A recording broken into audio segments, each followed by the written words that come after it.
Bonjour à toutes et à tous et bienvenue au Cryptos Technical Briefing, chers amis, bienvenue mardi 9 septembre 2025, 9 septembre 2025, cette fois-ci je ne me suis pas trompé de date, mais oui moi si vous voulez, tous les jours j'enregistre, j'écris, je cours, je nage, bref, je fais tellement de choses que je finis par m'embrouiller sur les dates. Bienvenue, nous sommes à une semaine de la décision de politique monétaire de la Réserve fédérale des États-Unis qui sera la décision de politique monétaire de vérité qui décidera si le cycle est terminé ou pas, si le top de cycle a été fait le 14 août dernier à 124 000 $ ou si le top de cycle sera davantage fait quelque part entre mi-octobre et mi-décembre, c'est mon point de vue et c'est à nouveau celui vers lequel je vais vous proposer une argumentation. Avant tout les amis, offre spéciale de rentrée. Vous connaissez Cryptost Academy, je vous en ai déjà parlé, c'est un service maison, j'y interviens chaque matin. Vous avez des analyses on-chain, vous avez Coban, notre spécialiste des alts, plein de services, plein de formations. Enfin, franchement, c'est un super service. Il est à moins 70%. Pas qu'aujourd'hui, pas que demain, tout le mois de septembre. Vous êtes tranquille. En fait, vous êtes tranquille pour prendre le temps d'aller regarder à quoi ça correspond. Vous avez mon lien dans la description. Allez-y, il faut passer par le lien pour avoir la réduction. Donc, tout le service à moins 70%, sans engagement, satisfait ou remboursé. Prenez le temps d'aller voir. C'est un service hyper complet. Ça, on a mis du temps à le monter. On espère que voilà, il est assez complet et varié. Donc, Cryptost Academy offre de rentrée à moins 70%. Qu'est-ce que nous allons faire dans cette nouvelle édition du Cryptost Technical Briefing? Alors que nous attendons la Fed qui, de manière quasi certaine. Alors, oui, il y a toujours la possibilité d'un fait exceptionnel, ou même de ce qu'on appelle un signe noir. Vous savez ce qu'est un signe noir. Le signe noir, c'est un risque qu'on ne peut pas décrire, qui n'est pas sur la liste des risques potentiels. Donc, même si là, depuis la mise à jour du rapport NFP US, vendredi dernier, 4e rapport NFP consécutif mauvais, la Fed se trouve quasiment contrainte d'ajuster sa politique monétaire à partir du 17 septembre, reste que, au sein du comité de politique monétaire de la Fed, donc cet organe exécutif, vous avez 12 personnes, oui, on dit souvent la Fed de Jérôme Powell, ce n'est pas lui qui décide, vous savez qu'il a une voix comme les autres, il n'a même pas de droit de veto. Il n'a même pas de droit de veto. Bon, nos rois, à nous, avaient des droits de veto. Même Louis XVI, au début de la Révolution française, avant d'être guillotiné, avait son droit de veto. Bon, il s'avère qu'il a fini guillotiné. Bon, Jérôme Powell n'en est pas là, il est encore à sa place. Il aurait pu résister, il aurait pu convaincre une partie dominante du FOMC de voter contre la baisse de taux, celle quasiment exigée par l'administration Trump. Il aurait pu si le marché du travail était resté sur les rails. Malheureusement, alors, le marché du travail n'a pas déraillé, mais la locomotive fatigue et forcément, ça nécessite donc un entretien. Et cet entretien sera donc une série de baisses de taux qui devrait commencer à partir du 17 septembre. Attention tout de même cette semaine, vous avez les derniers chiffres majeurs avant la Fed. Donc finalement, chaque semaine compte. Certaines, en fait, en réalité, toutes les semaines sont décisives. Elles sont décisives à différents degrés. C'est ça la réalité, finalement, que vous avez pu constater en me suivant depuis plusieurs années. Parfois, il y a des semaines anecdotiques, mais globalement, elles sont toutes importantes à différents degrés. La semaine la plus importante, pour moi, c'était la semaine dernière avec le rapport NFP.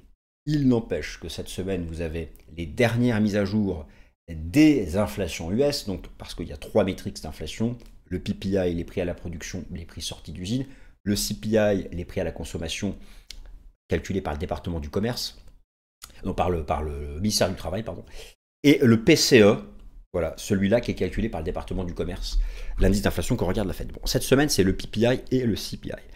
Grosso modo, sauf mauvaise surprise, c'est notamment les prix à la consommation devraient rester en version sous-jacente autour des 2,93, ce qui autorise la Fed en fait à basculer eu égard au chiffre du marché du travail. Il ne faudrait pas avoir une envolée à 3,5 ou d'ailleurs le PPI sera important à suivre cette semaine parce que sa dernière mise à jour, celle de juillet, il s'était envolé à plus 0,9 en mensuel. Alors les chiffres de cette semaine sont intéressants, pourquoi? Parce qu'ils portent sur le mois d'août. Donc les chiffres de septembre portent sur le mois d'août et qu'est-ce qui se passe, que s'est-il passé depuis le mois d'août? Depuis le 7 août, vous avez les tarifs douaniers sont appliqués, sont entrés en application le 7 août. Alors, pas tous, la Chine ça négocie encore, mais quand même. Et comme grosso modo, on sait qu'il faut 2-3 mois pour que ces tarifs douaniers soit visible dans l'inflation mensuelle, ces chiffres-là sont vraiment importants et vont permettre à la Fed de voir à peu près quel est l'impact et commencer à réfléchir à la normalisation. Ce qu'on appelle la normalisation, c'est la durée qui sera nécessaire pour que les tarifs douaniers soient intégrés à l'inflation et qu'on puisse reprendre la direction des 2%. Grosso modo, les moyennes estiment qu'il faudra 4 à 6 mois. Donc, fin, début d'année prochaine, nous aurons l'occasion d'en reparler. Alors, dans cette nouvelle édition du Cryptost Technical Briefing, qui d'ailleurs, de mémoire, doit plus ou moins avoir 5 ans, parce que j'ai le souvenir d'avoir fait le premier Cryptost Technical Briefing, ça devait être août ou septembre 2020, ça devait être septembre 2020. Bon. Ah, ça fait rêver, septembre 2020, un Bitcoin devait être à 8 ou 9 000 $. C'était tellement... bref. Bon. Première partie. Donc je vous remonte quelques éléments liés à la Fed. Un point quand même sur l'inflation mise à jour cette semaine, qui selon moi ne seront pas des game changers, mais tout de même à suivre. Deuxième partie, peut-être ce qui va vous intéresser un peu plus, j'ai à nouveau creusé le sujet. Je suis allé encore plus loin, j'ai un peu réorganisé mes idées. Et oui, de quoi s'agit-il? La question du timing du top de cycle. Alors si vous faites partie comme moi de ceux qui pensent que les 124 000 $ du 14 août dernier sont le top de cycle, qui serait, ma foi, un top hyper décevant, même pas x2 par rapport au sommet de l'ancien cycle, et en plus en euros, c'est vraiment du caca boudin, puisque avec la remontée de 15% de l'euro-dollar depuis le début de l'année, le gain de Bitcoin EUR sur son sommet de août par rapport au sommet du cycle de 2021 qui s'est terminé, c'est pas grand chose, ça fait pas rêver. Il y avait 1000 fois mieux à faire sur les actions finalement. Donc c'est ça qui est chiant, c'est que si ce sommet de cycle a été fait à 124 000 $, il n'y a plus l'aspect leverage, il n'y a plus l'aspect multiplicateur de Bitcoin.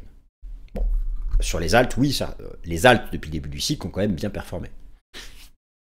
Bon, donc, deuxième partie, je reprends, j'ai changé, mis à jour, réexprimé mon tableau, et c'est hyper intéressant, et donc, avec mon tableau multicritères, que j'ai un peu repris, et grosso modo, si on s'inscrit dans la moyenne des 2 cycles passés, ça nous donne un sommet de cycle entre, j'ai affiné, entre le 28 septembre et le 19 octobre. Un sommet entre le 28 septembre et le 19 octobre. Bien sûr, sous réserve qu'on ne s'effondre pas d'ici là. Bon, alors, est-ce qu'on peut aller au-delà? Oui, nous pouvons aller au-delà. Parce que là, ma fourchette 28 septembre, 19 octobre, ce que vous allez voir plus tard dans la vidéo, dans la deuxième partie, que vous pouvez consulter tout de suite en allant dans la barre, en déplaçant le curseur du temps. Oui, on peut aller au-delà. Dès lors qu'on irait chercher un cycle étendu, et il y a différentes approches, et ça me donne quelque chose entre 20 novembre et le 15 décembre. Voilà. Alors au-delà, si on doit aller au-delà pour un top de cycle, on ne peut même plus parler de cycle de 4 ans. Ça, c'est un autre sujet. Donc, la Fed cause le 17 septembre. Nous avons toutes et tous envie qu'elle permette une libération des conditions monétaires, qu'elle ouvre la voie peut-être à d'autres baisses de taux, qu'elle rappelle qu'elle n'est peut-être pas si inquiète que ça pour l'inflation, qu'elle réexplique, qu'elle pense qu'à terme, il y aura une normalisation de l'inflation, et en plus elle prend en main le marché du travail, pour que nous puissions avoir, en bout du bout de cycle, comme ce fut le cas dans tous les cycles précédents, les dernières semaines, les 3-4 dernières semaines de la dernière leg up, celle qui nous permet d'exit, de quitter ce marché, alors de rester en stablecoin, hein, pour certains peut-être, ce sera mon cas en tout cas, en stablecoin dollar, et puis attendre patiemment la fin du prochain hiver crypto. Alors, est-ce qu'il y aura un hiver crypto? Moi, quand je commence à lire ci et là qu'il n'y en aura pas, je pense qu'il y en aura un. En troisième partie, on fera de l'analyse technique Bitcoin, plus ou moins sur tous les horizons de temps. En quatrième partie, la même chose sur ETH. Ensuite, la même chose sur Solana. Cette fois-ci, j'ai séparé, donc il y aura les frais, voilà. Et un mot technique sur le jeton BNB et sur le token INJ. 100% de probabilité que la Réserve fédérale des États-Unis abaisse le taux d'intérêt des fonds fédéraux la semaine prochaine. Pour le coup, c'est vraiment massif. Alors, vous avez sous les yeux l'outil CME Fed Watch Tool, point de situation ce mardi, 88% de probabilité. Donc selon le prix des contrats futurs négociés à la bourse de Chicago sur le taux d'intérêt des fonds fédéraux et états-uniens. Et il y a même quasiment 12% de probabilité de voir un jumbo Fed cut, c'est-à-dire 50 points de base d'un coup. Ces probabilités font suite au quatrième consécutif mauvais rapport sur le marché du travail aux États-Unis, avec un taux de chômage proche du seuil d'alerte de la Fed, avec un nombre de chômeurs en millions de personnes qui est aussi donc sur un record. Et donc cette semaine, les tout derniers chiffres qui comptent avant la décision de politique monétaire de la Réserve fédérale des États-Unis sont l'inflation aux États-Unis, le PPI et le CPI. Le PPI est publié ce mardi. Alors, le PPI, les prix à la production, c'est l'indice d'inflation le moins important des trois, PPI, CPI, PCE. Ce sont les prix sortis d'usine, ceux qui vont être impactés pour le coup directement par les tarifs douaniers. Reste à savoir si ensuite ces prix sont répercutés sur les consommateurs. Je ne vais pas en faire ce matin tout un tralala, mais par rapport à la durée qu'il faudra pour une normalisation de l'inflation après avoir absorbé les tarifs douaniers, tout dépendra de la façon dont les entreprises répercutent ça, soit sur leur marge, soit sur les consommateurs. Donc si par exemple c'est 30% sur le consommateur, 70% sur leur marge, assez rapidement on aura une normalisation de l'inflation et une reprise de la baisse des taux d'inflation vers 2%. Là, il ne faut pas rêver, souhaitons le moindre mal. Le moindre mal que nous pouvons souhaiter, je remets un peu la caméra, le moindre mal, c'est une stabilité de l'inflation sous-jacente. Il ne faut pas qu'elle s'envole à 3, 3,5, 4. Les indicateurs avancés, donc cette semaine, vous avez c'est mercredi le PPI, pardon, et jeudi le CPI, l'inflation à la consommation. Alors moi, comme d'habitude, j'ai passé en revue tous mes indicateurs avancés. Alors, bon, là, je mets très optimiste, ça c'est la composante immobilier. C'est vrai que la composante immobilier, il n'y a pas de stress, ça représente 40% du CPI. Grosso modo, je ne vous fais pas tout le tableau, ça va vous saouler. Mais grosso modo, dites-vous bien que tous mes indicateurs avancés me disent que le moindre mal, c'est la situation du moindre mal qui est là. C'est-à-dire que grosso modo, l'inflation sous-jacente, qu'il s'agisse du PCE ou du CPI, reste entre 2,8 et 3. 2,8 et 3. Donc intègre une partie des tarifs douaniers. Au bas mot, les tarifs douaniers, c'est du plus 0,40, plus 0,50. Ça peut aller jusqu'à plus 1,80 si par exemple les entreprises répercutent tout sur le consommateur. C'est le paramètre d'ajuster, le paramètre clé. Le pourcentage répercuté sur le consommateur. Ça va dépendre des secteurs, des entreprises.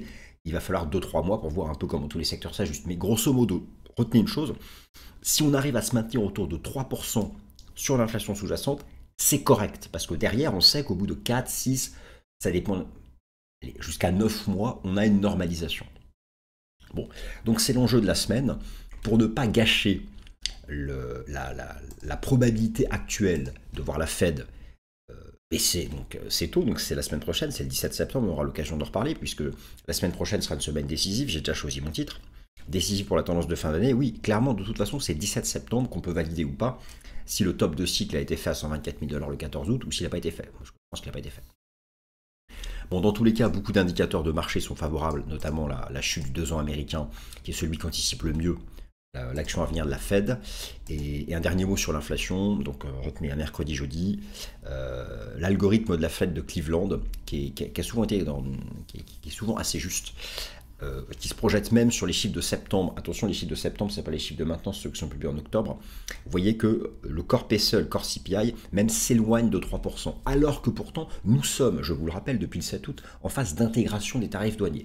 Bref, tout ça pour dire qu'avec le marché du travail qui se dégrade, et si on arrive à se maintenir là dans les 2,9, 3 sur le sous-jacent, ça peut permettre à la Fed de baisser 2, 3, peut-être 4 fois ses taux d'ici la fin de l'année. Timing du top de cycle, c'est le sujet majeur du moment. Timing du top de cycle, vous savez que la première école de pensée pense, ça fait beaucoup de pensées, que le cycle s'est terminé là. Vous voyez, donc vous vous souvenez de cette séance? mercredi 13 août, dans la nuit de mercredi 13 à jeudi 14, voilà, cette structure en bearish engulfing est pour beaucoup le sommet de cycle. Pour moi, non. Ni en termes de prix, ni en termes temporels. Bon. Alors, en termes temporels, c'est vrai que nous sommes pas loin du bout du bout. J'ai à nouveau, alors j'ai simplifié mon tableau, j'ai viré une colonne. J'ai un peu réexprimé les idées. On va prendre le temps de regarder chacune des métriques. Et là où nous en sommes actuels, et on va calculer précisément là où ça nous mène si simplement on s'inscrit dans les moyennes des 2 derniers cycles. Alors, et on va prendre à chaque fois la moyenne, le plus, le moins, d'accord? Nombre de jours depuis le halving. Donc, moi, je vous rappelle que tous mes calculs sont basés, là, je me suis emmerdé à aller chercher tous les trucs. Donc, vous avez les 3 métriques. Pour avoir la durée d'un cycle, on le mesure depuis le point bas, donc depuis son point bas, depuis le halving et depuis le record de l'ancien cycle. Donc là, j'ai toutes les datas des 3 cycles. Nous, c'est là, et là, il y a les 2 derniers. Effectivement, on voit déjà qu'on n'est pas loin de la ligne d'arrivée. Hein. Vous prenez, alors, la première métrique en bleu, la durée du bull market depuis donc, la fin de l'ancien bear market, donc c'est sa vraie durée, la durée depuis le halving respectif de chaque cycle, et la durée en prenant l'écart qui nous sépare du sommet du cycle précédent. Donc ça, c'est hyper percutant parce que ça me permet, là j'ai encore affiné ma fenêtre d'arrivée, pour moi, donc on n'est pas arrivé le 14 août, j'espère avoir raison. Donc nous sommes aujourd'hui précisément ce mardi, 507 jours après le halving, 1401 jours depuis le top du cycle précédent, et 1023 jours depuis le début du cycle. Grosso modo, si vous faites la comparaison entre ici, donc nos 3 situations actuelles, avec la moyenne des 2 derniers cycles, ça nous donne une fenêtre comprise. En gros, ça nous donne la semaine du 13 au 20 octobre. Prenez par exemple ici 1023 par rapport à 1064. Ça fait 40 jours. Voilà, nous sommes le 9 septembre. Donc vous prenez 40 jours. On arrive sur le 20 octobre. Vous prenez 1401 par rapport à 40. Ça fait 47 jours. Plutôt fin octobre. Vous prenez par contre par rapport à la moyenne. Donc là ça fait 29 jours. Là ça nous emmène plutôt, et encore c'est la moyenne 536, plutôt vers le 10-11 octobre. Donc ça nous donne une grosse fenêtre de fin de cycle, concrètement, parce que je suis allé voir en fait d'un point de vue calendaire, c'est la semaine du 13 octobre, ou peut-être celle du 20, d'accord?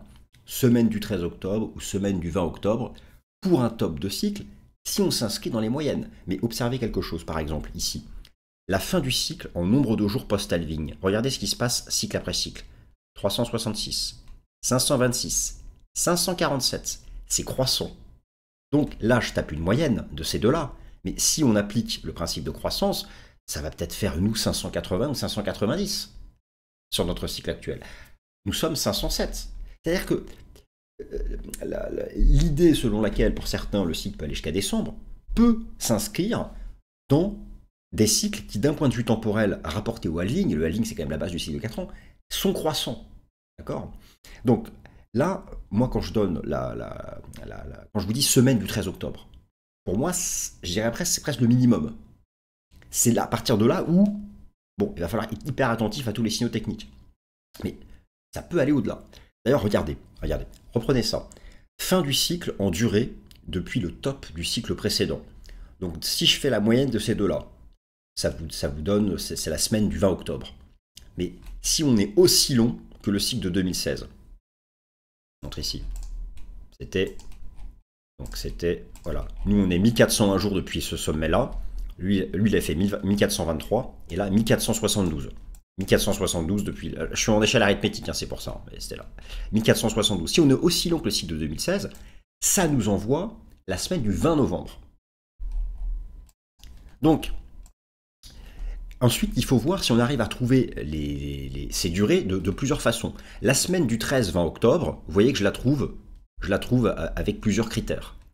La semaine du 20 novembre, je la trouve ici. Ok. La semaine du 20 novembre, je la trouve ici. Et c'est intéressant de noter que cette semaine du 20 novembre, je la trouve aussi en utilisant le fameux M2. D'ailleurs, notez ici qu'il y a eu un drop du M2, mais qu'il a fallu attendre que ça arrive tout en bas pour que ça commence à décrocher. Là, on arrive tout en haut. Est-ce que ça va commencer à bumper? On verra si on répète la pattern. Là, il y avait d'ailleurs une belle divergence. On peut faire des divergences.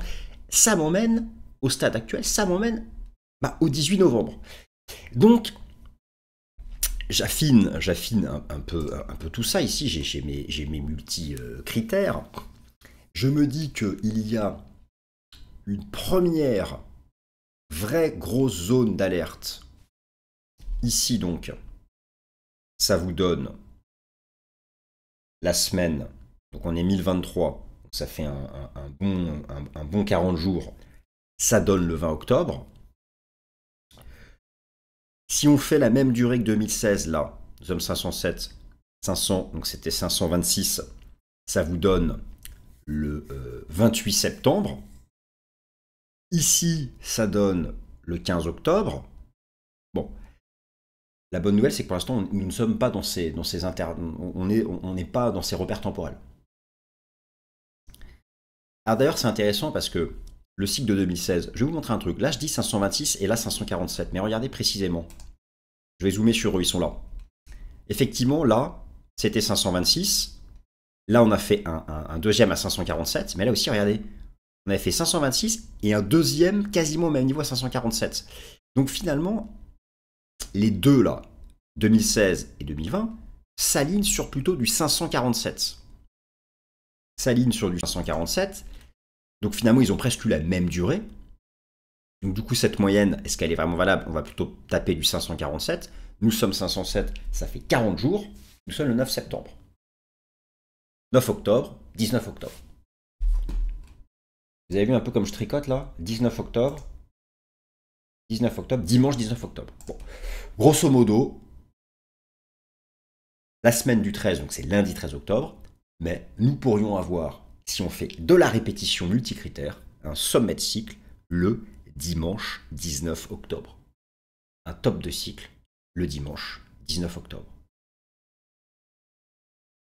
Si par contre, donc ça c'est la moyenne, si on applique en nombre de jours, fin du cycle, en nombre de jours après le halving, le fait que ce sont des cycles croissants en durée, 19 octobre peut sembler être le jour 1 où on est attentif, et pas forcément le butoir. D'autre part, si on est aussi long que 2016 en tenant compte de ce critère, c'est plutôt 20 novembre. Si là j'applique la croissance, là ça me donne 20 octobre, et qu'on est encore croissant, ça peut peut-être me porter jusqu'à fin novembre. Fin novembre, on égale celui-là.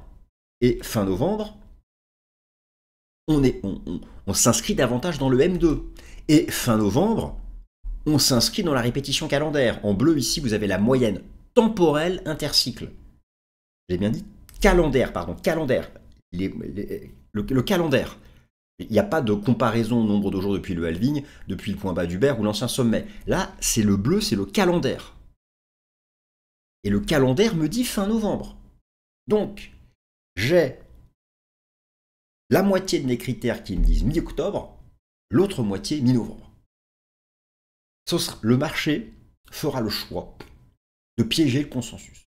Donc, si tout le monde s'attend à un top de cycle vers le 15-20 octobre, il y aura peut-être un début de rejet, mais ce sera capable d'aller refaire un dernier sommet fin novembre. Si au contraire tout le monde joue fin novembre, ce sera plus probablement octobre. Parce que le marché, comme ça, il n'arrête pas de piéger tout le monde. Enfin, il piège le consensus. Il a cessé de piéger le consensus. Donc là, honnêtement, je pense qu'on a pas mal de critères, puisqu'on a le critère calendaire, qui est la ligne bleue ici. Ici, c'est le power law de Giovanni. Nous avons ici donc tous ces critères où l'on trouve quand même vachement 15-20 octobre. Mais ici, aussi long que 2016, c'est fin novembre. Et si on applique la croissance à ce critère-là, comme il semble être croissant cycle après cycle, on ne s'arrêterait pas à 20 octobre. Voilà, donc moi je commence à voir à peu près mes trucs. Alors après, bien sûr, le cycle de 4 ans cassé, genre janvier, bon, ça... restons déjà dans des... Donc, ça me fait quand même pas mal de trucs pour dire qu'on n'a pas fini à 124 000 $. Bon, allez. D'un point de vue technique, il faut tenir le support weekly. Pour l'instant, on tient le support weekly. Donc c'est cette grosse zone ici. Pour l'instant, ça tient. Tenir un support, c'est bien, mais il faut dépasser une résistance.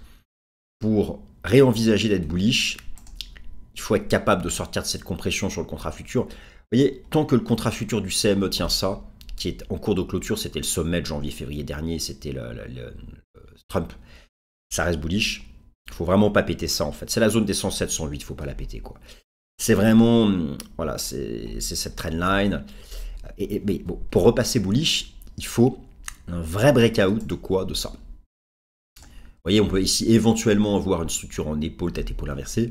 Pour repasser bullish, il nous faut un breakout daily des 113,50. Donc sous 113,50, on n'y est pas.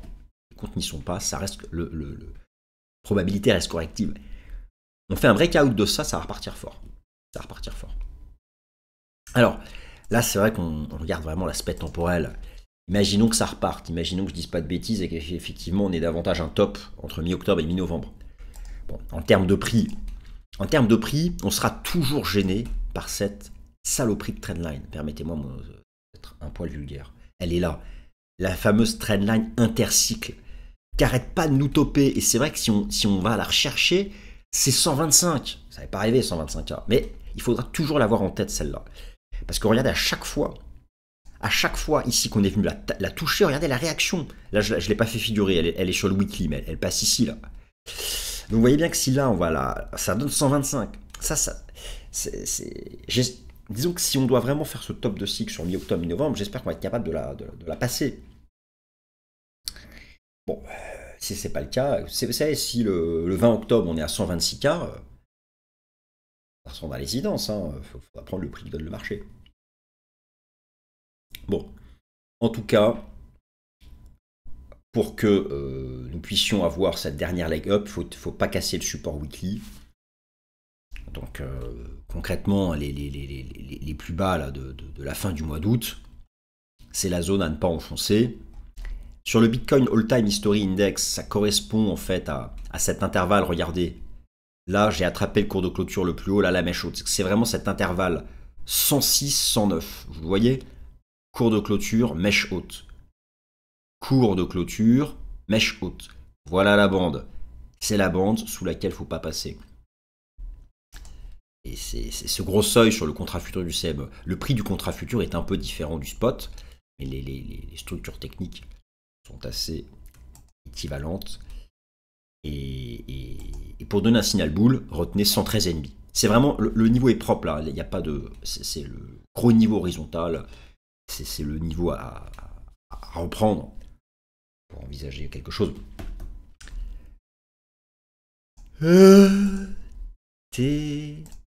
Alors ETH, déjà, attention, il y a des sorties de capitaux des ETF.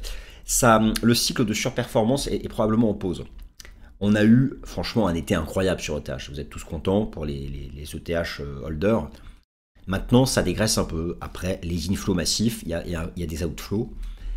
Il y a, regardez, le ratio total 3 altcoins sur ETH se retourne à la hausse. Donc, les alts, maintenant, vont faire mieux que ETH. ETH ne sera, a priori, pas, ces prochaines semaines, un leader en termes relatifs. Il peut monter, mais pas leader en termes relatifs.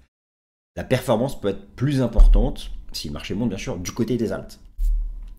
C'est ce que suggère le ratio total altcoin sur ETH. En même temps, elles sont beaucoup à la cave, hein, donc c'est pas. Et l'autre est tout en haut, donc c'est un peu normal de temps en temps de passer un peu le témoin. Après, d'un point de vue technique, il n'y a pas de problème sur ETH. Tant qu'on se maintient au-dessus là cette grosse zone de support des 3007, 4000, enfin voilà, tout le monde a compris, cet énorme ancien range. On en est sorti verticalement, et vous voyez bien qu'à chaque fois qu'il y a un mouvement vertical, il y a des consos qui suivent. Donc pour moi, c'est toujours pas choquant de faire quelque chose de latéral ici. Mais c'est bien construit, hein. Regardez en daily, hein. On voit bien une structure en ABC, hein, probablement flat. J'y ajoute les enseignements du système Ishimoku. Les moyennes mobiles arrivent, le Kumo arrive. Donc c'est une pause latérale, mais qui construit la tendance haussière. Donc c'est bullish au-dessus des 3009, 4090. Hein. Voilà. Solana, on commence gentiment à sentir un peu l'effet des ETF spot. C'est mignon encore, hein, c'est tout léger. Mais ça arrive tranquillement, gentiment. Et sur Solana, bien sûr que le seuil d'accélération est à 209-210 $, donc on est en train de l'attaquer là. Et c'est bien engagé, je trouve, sur le RSI Weekly. Et forcément, donc, briser ce seuil en weekly, derrière, c'est l'accélération à 260. Donc c'est le seuil à surveiller, 209-210 à prendre pour pousser en direction des 260. Le BNB est toujours bullish depuis qu'on a cassé les 704 $. Rien à signaler de plus. Est-ce que ça peut aller chercher 1000 sur ce cycle? Why not? C'est le chiffre rond. Voilà. INJ. Alors INJ, c'est un bel exemple de ce qu'ont fait les alts en fait sur ce cycle. Il y a eu une saison des alts avant le halving. Et la différence avec le cycle précédent, c'est que le cycle précédent, la saison des alts avait lieu après le halving. C'est pour ça qu'il y a beaucoup de déceptions sur ce cycle. Ceux qui attendent depuis la victoire de Trump que les alts pump, si elles ne pumpent pas, c'est qu'elles ont souvent pumpé avant. Prenez l'exemple d'INJ.